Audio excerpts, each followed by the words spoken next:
Yes, love's a secret weapon. Yeah!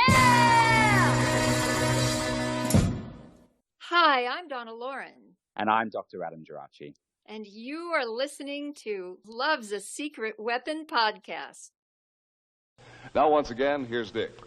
Thank you, Charles, very much. Let me introduce a man I can't escape. He's in a magazine we're going to talk about. Teen Magazine has an article, and that's the thing we're going to talk about.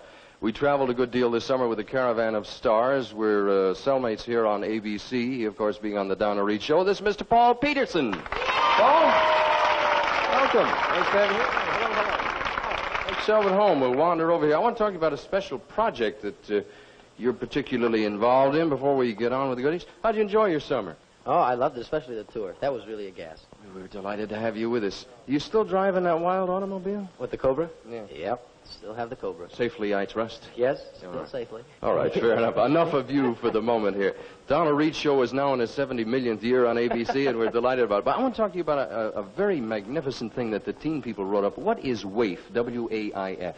Well, it's a inter-country adoption service for the placement of children from all over the world into homes all over the world.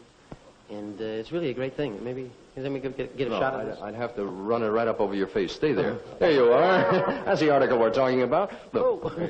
No, do you know who offhand started all of this? Jane Russell, I believe, was the one who founded WAIF. And you're going to, but what is it? You can win a trip to Hollywood as a wafer honoree to be escorted to the ball by Paul Petersen. What's that story? Right. There's a ball at the Statler Hilton that is going to be a fantastic affair. I think it's November 13th, if I'm not mistaken. And there is a entry blank in the November issue of Teen. You send this entry blank along with a 50-word thing, why I would like to be a member of Wafers and go with Paul Petersen to the ball. And if you win, you will be flown out to Hollywood. And you can send this entry blank to Hollywood 2828, address it to WAIF, Hollywood 2828, Box 28, so on and so forth. There's millions of things. You can get all of the details here. Right. What's going to keep you busy this fall? Well, the show, primarily. Make a movie at all along the way? Well, I'd really love to, but we're doing our 20th show of the 7th season, so we have done all the shows up to next February.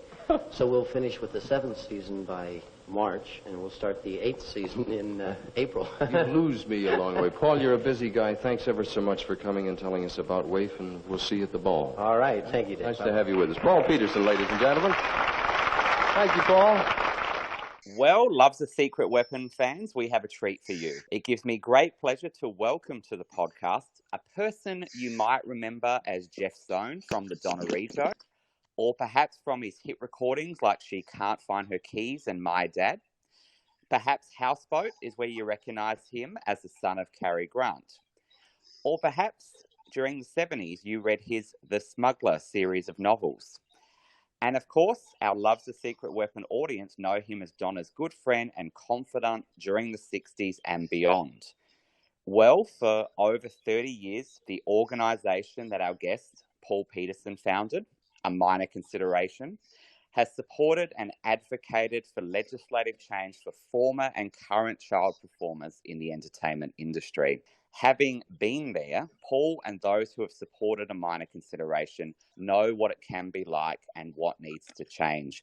Paul, what a pleasure to welcome you to our podcast. Well, thank you. Thank you so much. I'm delighted to be here. Hello, Polly. It's so good to hear you, and I'm hoping that you're feeling well. I'm feeling better than I was last year, that's for sure. I had a couple of health issues, but I'm up and getting stronger, and Rana is taking good care of me. And I'm happy to make connections to my longtime love, Donna. Oh, my longtime mutual love as well, Polly. You are a sweetheart.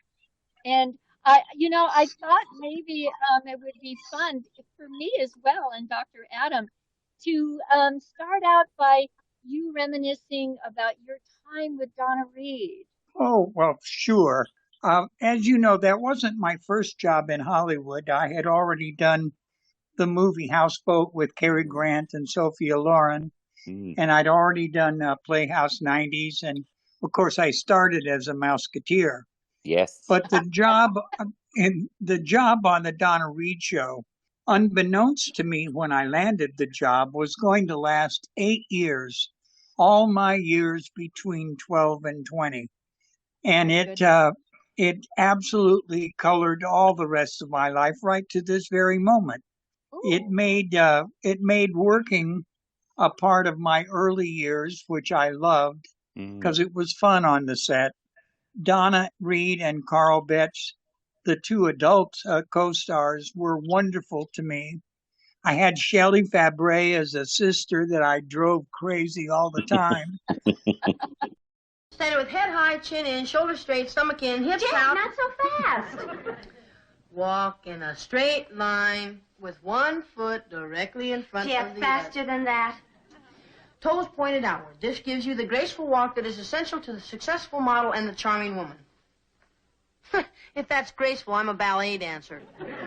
Jeff, I'm paying you to read to me. If you can't keep your opinions to yourself, then the whole deal is off. Okay. Now try the same walk, balancing a book on your head.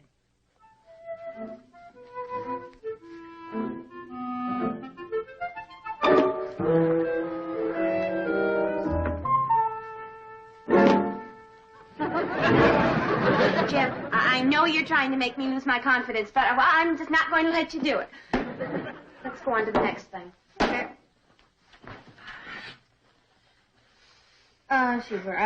Now we shall try turning. Place your left foot in front of you, toe pointed to the left. That's right. Place your right foot in front of your left toe at right angles to it. Now raise both heels, turning on your toes. The other way, you goof. Yeah, very good. Now for one of the most charming moves of all. Place your right foot in your left hand. Swing them to the left. And Jeff, read what's in the book, please. I am. Well, let's start again. Place your right foot in your left hand. Swing them to the left. And oh, Jeff, that's impossible. No, it isn't. You just did it wrong. Well, let's try it again. Okay. Place your right foot in... Uh-oh. What's the matter? 2 pages stuck together. And of course, remember, given that era, now we're talking from 58 to 1966, I had role models on television already. Before we started the show, there was Billy Gray on Father Knows Best. Yes. And there was Ricky Nelson on Ozzie and Harriet. Cool. So they were wonderful role models in advance of me getting on television. Billy Gray, because he was such a fine actor on Father Knows Best, and Ricky Nelson, because he was the first television bubblegum star. And I loved his music, and I loved his family, and I wanted, even at age 13, 14, 15, I wanted to grow up to be just like Ricky. Well, you take the title of Teen Idol from that period of time as well, my love. When I take my baby home at night, I can't wait to kiss and hold her tight. But right then, the time begins to drag when she starts searching through her bag. She says, just a moment, please. I can't find my keys. And here's what happens while he's waiting for us, please. She pulls out lipstick, powder, bubblegum, and bobby pins, but she can't find her keys.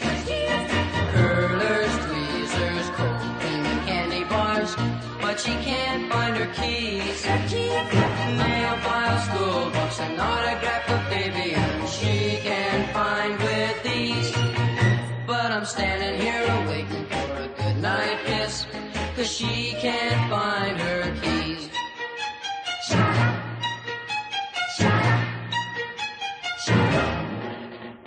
She can't find her keys. I give up, go home and go to sleep. But next night, my date with her I keep. Walk her home, we start to kiss, and then it all starts happening again. She says, just a moment, please. I can't find my keys. And here's what happens while he's waiting for us, please. pulls out gumdrops, glasses, magazines, and tangerines, but she can't find her keys. Presley records, hairspray, and jelly beans, but she can't find her keys. Eyebrow pencils, perfume and potato chips, and portable batteries. But I'm standing here waiting for a goodnight kiss, 'cause she can't find her keys. But he's standing there waiting for a goodnight kiss, 'cause she can't find her keys. She pulls out frozen custard, piano bench, pretzels and a monkey wrench, tennis racket, army tots, pumpkin seeds and coffee pots, watermelons, goldfish, a rabbit's foot and French toast, fire hydrant, ash can, TV set, electric fan, but she can't find her keys. Well, it was a wonderful time because it was an innocent time. The music, as I say to people, you could understand the words to popular music, and sex didn't kill you. That's all we can hope for. It's meant as a gesture of love, right? Yeah, that's right. But I also, Donna, you can attest to this, I was very lucky to know so many of the young ingenues in Hollywood, you and Raquel Welch and Regina Groves, people who remained over the years my friends. And I'm proud to say we had wonderful relationships. That's beautiful, sweetheart. Well, it's current and it's present. Yes, that is correct. It's as real today as it was way back when. Absolutely. So tell me, so the memory that I have is when we first met. Did we first meet at the Deb Star ball? I believe it was a little bit before that. I seem to have come by your house to meet you. Remember, we were kind of arranged, if you will. But at the Deb Star ball, we certainly did get together. But by that time, I'd already met your dad and your mom. Wait a minute. That was you who drove up in that gold Eldorado convertible. That was me, and that was my car. And wait a minute, the top was down and my hair didn't start flying around. Oh, no. That was when we went to the premiere of My Fair Lady. Oh, yeah. That was the other one. It was the Cobra. The Cadillac was my second car, but the Cobra was the fast car, but it was just too breezy for your beautiful hairdo. Luckily, the Aquanet would have been... Hey, the Aquanet was for me. Oh. Those were the days of, remember, Donna, my hair and Elvis's, we were cut by J. Sebring. Both of us were customers of J. Sebring before, of course, the tragedy. Wow. What was he like? Actually, Jared was, my husband, Jared, Yes. was also one of his clients. Well, see, all of us went to the shop on Fairfax. So he was a wonderful guy and very personable, and his staff was great. But the fellow who sat in the chair next to J. Sebring, the guy who actually did most of my cutting, his name was Warren Peace. Wow. Oh, my. Honest to goodness, only in Hollywood. Unbelievable, Warren. Yeah, it was quite an age. It really was. And as I got older and closer to being able to go to nightclubs, then of course we spent a lot of time in the evenings going to great clubs along Sunset Boulevard. Yeah, that was something that I did not have the time or ability to do because, as you know, I was kind of on a short leash with. Yeah, indeed you were. But I was happy to help you get off of that leash because your family trusted me, and rightly so. Absolutely. Yeah, well, it was because look at the character I portrayed and the person I was. It fit perfectly with your worries of your parents. I was not a wild person. I was not into drugs or drinking. And I was very sympathetic to young performers, even then, because I thought as a bubblegum star, I certainly understood what happened to young women in Hollywood. to be under so much pressure. It's not just the performance; it's your appearance. You know, how big is your chest? How thin is your waist? All of that nonsense. And the most wild thing I can remember you and I doing was going to Hamburger Hamlet and you asking the waiter to walk your hamburger through the steam bath. Well, but that's about right. Well, you had a much more difficult schedule than I. I knew every day when we were doing the show, I was going to stage 1 at Columbia Pictures, but you were out on the road all the time.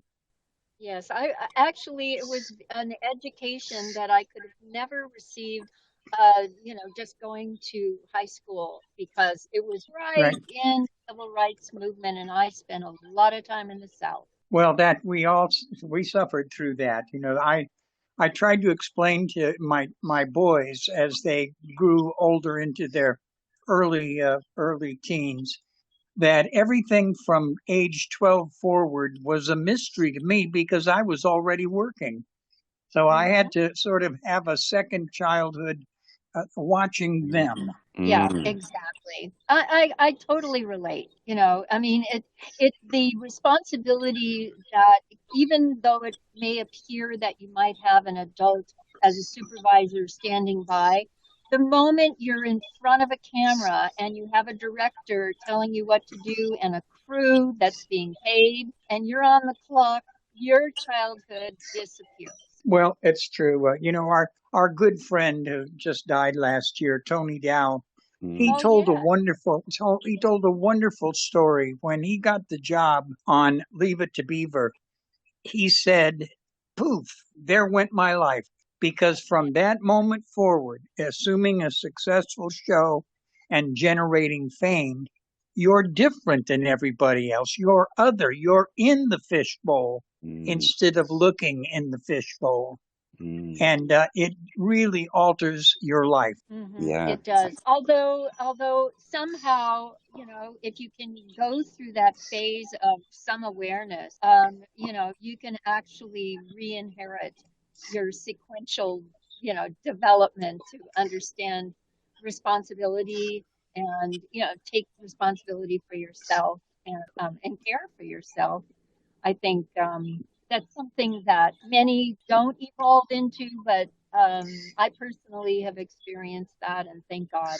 I'm really grateful for it. Well, it forces you to confront issues kind of out of time, out of step with your biological time. Most people's lives start to expand in influence and prestige and income. But for young performers, you are often in the middle of a decline. There's a contraction of your influence. And for young girls, the pressures to then become a young adult actress or performer is intense. And for young boys, you're the object of ridicule and scorn. And that's difficult to play with. Fortunately, I survived it, but it made me learn a lot of lessons, which I was happy in later life to be able to share with the young performers who came behind me. And didn't you go to Washington and introduce legislation? Oh, all over the place. We introduced legislation in many states and, of course, in Washington, D.C. as well. But first, we had to win the public argument. So there were a lot of talk show appearances where I had to educate people that children in the entertainment business here in America are exempt from federal child labor laws. Now, if you work in a state like California, there are good laws, there are on-set guardians, and people take pretty good care of you. But if you're working in North Carolina, like Drew Barrymore on Firestarter, you become an alcoholic at age 9. So the solution, we need a federal solution. And here's the shortcut. I would talk to legislators and say to them, look, here's what I would like. I would like rules as strong as the rules for animals. When you go to a movie or a television show, you see the bug at the end of the project. It says, no animal was killed or injured in the making of this film. That's the American Humane Association. Yes. We should have the very same standards for children everywhere in the world. So wait a minute. Didn't you, I recall you saying that there was something about making sure that infants that were hired to be on set were allowed to be under the hot lights for just a certain amount of time due to... Oh, yes, we had to amend the rules, even here in California, because Hollywood, which likes to hire twins and triplets, wasn't happy with hiring a newborn. They wanted premature babies.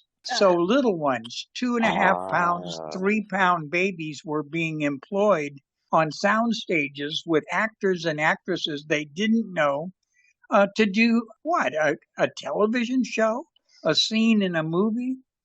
Well, we introduced legislation supported, I might add, by the theatrical unions and the producers to end the practice of hiring premature babies.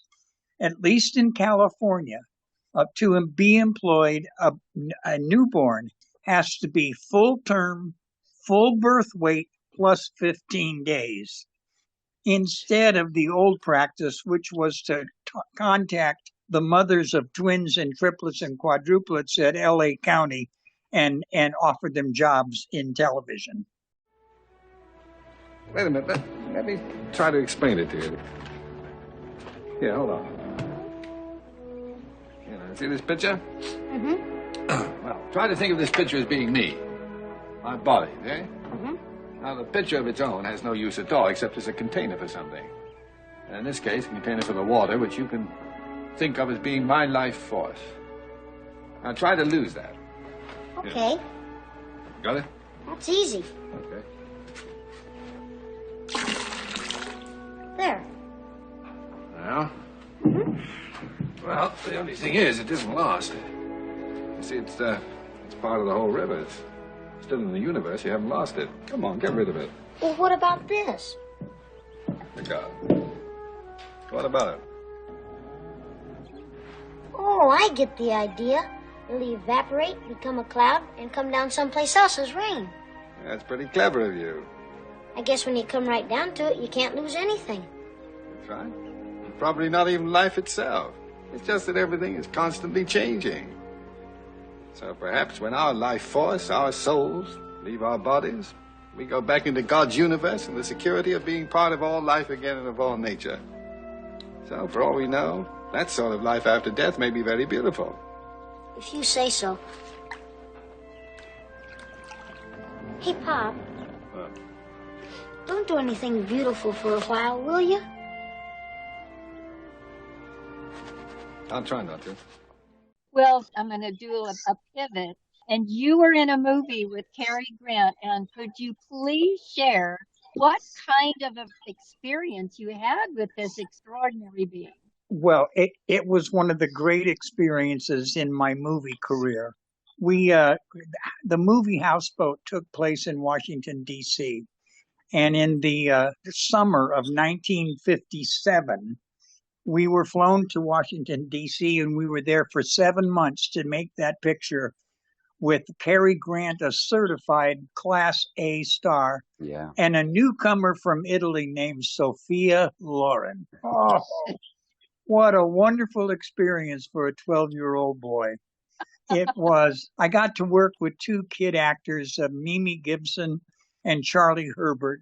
Charlie was the star in the movie The Fly. He has since passed away. But we stayed friends even after the movie. It was a great experience, and I learned so much from Cary Grant. Heck, he even came to one of my weddings. I recall seeing him and Donna Reed. Yes, it was quite a day. And, you know, he thought I was a little too advanced for my age when it came to all things women and having fun in Hollywood.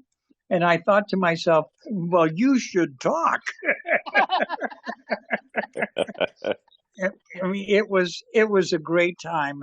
I think the person most excited about doing the movie was my mother. Cool. She got to actually talk with Cary Grant and get an autograph and everything. Oh my goodness. And did you have possession of that autograph? I think I have it still. Yeah, it's in the scrapbooks. I don't often pay attention to the scrapbooks. Mm. I mean, I have done my share at memorabilia shows, but the fact is, I focus on today and the future. I don't look Perfect. back in the past except for the lessons that have been important to me that I'm trying to share with the industry to get them up to speed. That's beautiful. And you also did a lot of work with the unions, the AFTRA and SAG, or is it just SAG? Yes. I was 25 years in the boardroom, and that was a heck of an experience. Not that I recommend it for people, because I don't for this reason. Too many people who seek executive positions in the theatrical unions still try to pursue their career, which means they're always kissing up to the producers who you have to negotiate with. Mm. But my wife and I decided when we started our foundation, A Minor Consideration, in January of 1990, that career considerations were not going to get in the way of doing good work. And it is sad but true that since the day we started and became activists, I have not appeared in any movies. I don't get asked for interviews anymore. People, frankly, are not going to make it easy for me. Right. Well, I mean, the truth is hard to face, and as we've been experiencing. So, but all the lies are coming out so that, maybe Yeah, the truth. it does come out. There is a different a public understanding when Britney Spears goes through that terrible crucible. People are much more understanding. They're going, wait a second, you did something to this girl, and she doesn't deserve to be put away in an institution and under conservatorship for 13 years because of something you did. And that's true for a lot of the Disney girls. And if you read the history of kid actors, and remember, Donna, our oldest active member was in her 90s, Baby Peggy, who was a contemporary of Jackie Coogan back in the 20s. This has been a historical reality for young performers since the 19 teens. That there is trouble when it comes to employment of children. And that's true in agriculture and in coal mining, and currently in Africa, mining the minerals for solar panels. Of course. Yeah. And do you think, Paul, so much more work to be done, but in the entertainment industry, has it gotten better? Is it better today? Yes, it has. And we take our share of credit because we now have won the argument that the person who does the work should own the money. You must understand that for a child here in America, progressive America, a child is the property of their parents. That their parents are entitled, I'm quoting the old law now, they are entitled to the custody, income, and services of the child. Well, that's a pretty good definition of slavery. But if a kid is on a television show or in a very successful commercial or big movie, they're the ones who will bear all of the consequences of that participation. Not the parents, not the managers, not the agents, not the director. It's the child themselves who has to bear all of this pressure. And that's that's who we speak toward. Well, now I have to admit something to you and Dr. Adam and to the lovely extended community that we share our lives with. That when I turned 71 and I declared my rights for Social Security, I was absolutely devastated because it took me that long to find out that my contract with Dr. Pepper, all the income went to Ruth and Maury. Yep. It was never declared in my name. So yeah. Oh, I understand perfectly. You know, I can tell you a personal story. There was only one person other than his lawyers who went to every day of Gary Coleman's lawsuit against his parents. Yeah. And that was me. Yeah. Because I wanted to see for myself the framework of the exploitation that was constructed around this wonderfully talented comic genius. Mm. And it was so amazing how the parents got paid, the manager got paid, the lawyers got paid, and Gary Coleman had to fight for a portion of his income.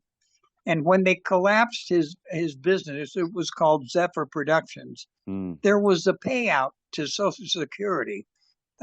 Gary's parents each got $200,000, and Gary, after 9 years of labor, got $90,000. $90,000 for the kid, $400,000 for the parents. The same thing happened to the Olsen twins. It's incredible, but we're so grateful to the work that you do, Paul, and your group does for these people that we grow up loving and who are a part of our lives, but who can sometimes have incredibly difficult lives. Right. Well, thank you so much. The work continues, and we appreciate the support that people give us. So you can find me anytime. May I just say that I want to thank you for being a gentleman to me and someone I could respect and trust throughout my teen life and throughout the rest of my life, because you've been interwoven so closely. And I just want to extend my love and many, many blessings to you, my dear. Oh, thank you, Donna. You mean the world to me, and your words, it warms my heart. Adam, it was wonderful to meet you, and goodbye to all. We love you, Paul. He isn't much in the eyes of the world. He'll never make history. No, he isn't much in the eyes of the world, but he is the world to me. My dad. Now here is a man. To me, he is everything strong. No, he can't do wrong. My dad.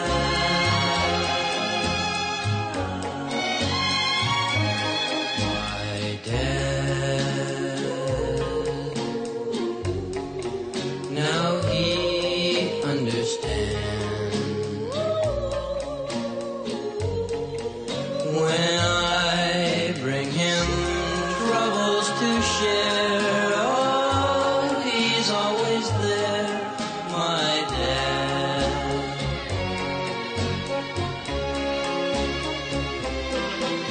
When I was small, I felt 10 feet tall.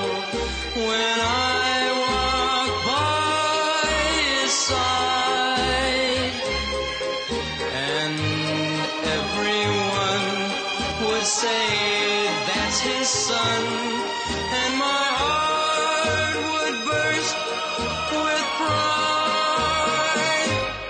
My dad, oh, I love him so,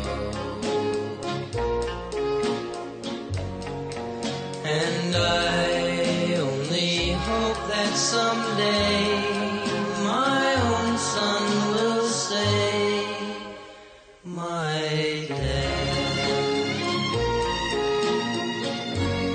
Now here is a man.